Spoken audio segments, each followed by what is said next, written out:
Сәлем достар, мен сіздермен бүгін табиғи ашытқы дайындайтын боламын.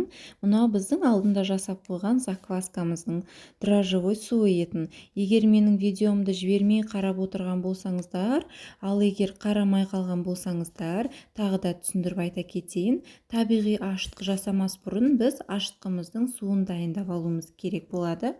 Ол үшін біз осындай қоңыр мейіздің 500 грамын алып, жумай тікелей осындай таза баклажкамызға салып, үстінен 500 грамм су құйып, 5 күнге суымыз ашып, баклажкамыз ісінгенше қойып қоямыз деген болатынмын.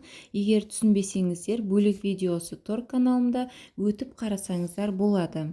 Ал қазір бізде табиғи ашытқымызды жасап шығаратын күнге жеттік. Мынау біздің алдында жасап қойған дрожжевой суымыз. Көріп тұрғандарыңыздай, бізде 5 күн өтті, біздің мейізіміз дайын. Сыртына прям қолымыз батпайды, баклажкамыз қатты тырысып тұр. Енді осының газын жаймендеп шығарып тастайтын боламыз. Ал суын бөлек ыдысымызға өлшеп құйып алатын боламыз. Ал қалған мынау баклажкамыздағы мейіз енді бізге жарамайды, тастай берсеңіздер болады. Менде 200 граммдай су шықты. Осының үстіне 200 грамм ұн саламыз.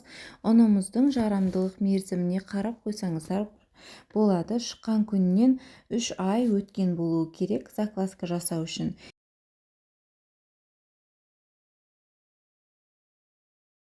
Мен де мына жерде ұнды артық салып жүріппін. Егер артық болып кетсе, осылай алып тастасаңыздар болады.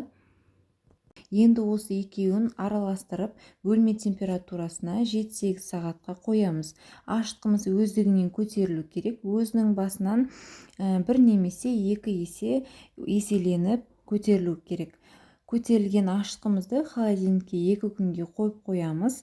Ашытқымыз күшіне енуі үшін. Ал 2 күн өткеннен соң өзімізге керекті мөлшерде алып, тамақтандырып, нан пісіріп жей беретін боламыз. Мен сіздерге қазір өзімнің нан жасап жүрген закваскамды тамақтандырып көрсетемін. Мынау бізде дайын закваска.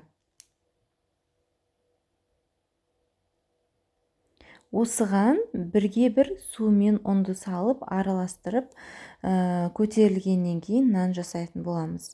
Менің каналымда закваскадан жасалған нандардың рецептісі бар. Егерде қаласаңыздар өтіп көрсеңіздер болады. Бұл табиғи закваска бізде кәдімгі біздің кішкентай балаларымыз секілді күнделікті тамақтандыруды қажет етеді.